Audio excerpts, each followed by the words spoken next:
Prime Minister Justin Trudeau says he's not going to provide more details about his government's pledge to send a new round of military aid to Ukraine, at least not yet. The Prime Minister says he doesn't want to outline the details of what would be sent, including where the government is getting it from due to security concerns.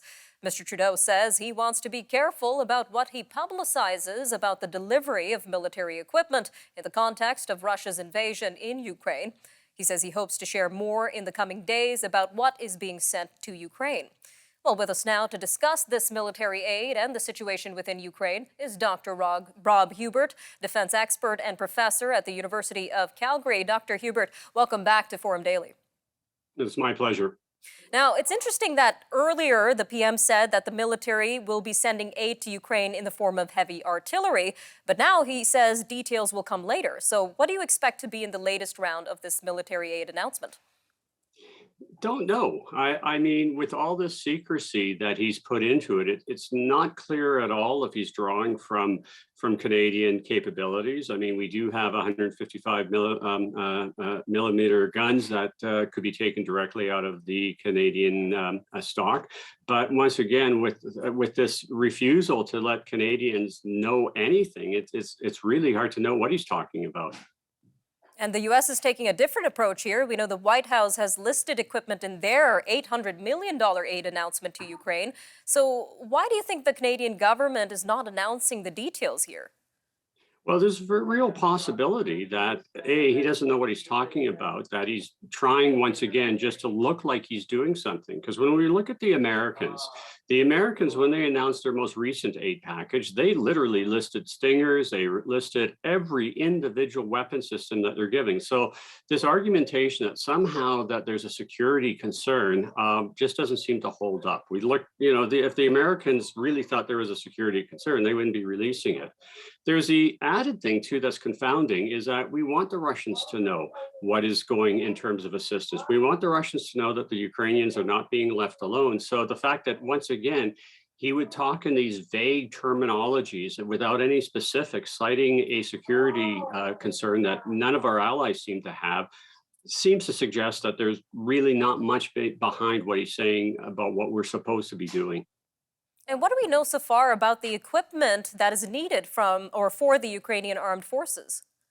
Well, they need pretty well everything. I mean, one of the things, and the Americans and the Poles and the Brits seem to get this, is that the Ukrainians really need a lot of the communication capabilities that the Americans are, in fact, starting to provide them, so that they're able to know where the Russians are. But the Ukrainians also need just sort of the basic bullets and missiles and basically everything on the list that you can think of for fighting a modern war.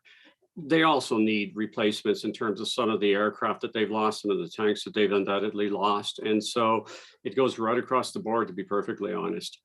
All right, well, taking a deeper look at this war, we know Russian forces are shifting focus to eastern Ukraine. So what is the strategic importance of this?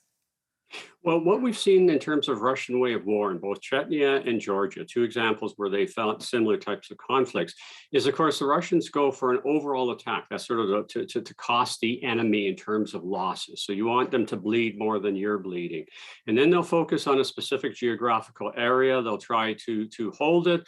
They'll probably go into some form of ceasefire and then subsequently move for further advances. This is similar to what they did in terms of their when they started this war in 2014 with Crimea and Donbass. So it's sort of like a bit by bit attack where they are able to consolidate.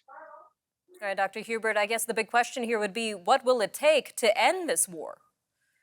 Well, two things are going to happen. Either the Russians are going to be able to achieve the limited geographical areas they seem to be going for right now, catch their breath, and then start it up all over again, or the Ukrainians will be able to get the proper type of armaments and replacements from the West, something that Georgia and Chechnya weren't able to do, and basically fight the Russians to a standstill. And then some form of negotiations ultimately will come forward. And that seems the two most likely ways that the war will end. A more dangerous way, but one that we can't rule out, of course, is that the Russians may escalate this. The Russians keep threatening to attack NATO if NATO does too much. Well, if that then happens, then the war gets resolved by literally an all-out battle between NATO and Russia. Now, it's low probability, but I don't think that it would be to our peril to pretend that that's not at least a possibility of how this is going to transpire. All right, Dr. Huebert, all eyes are on this developing situation. Thanks again for joining us today and providing some clarity. You're welcome.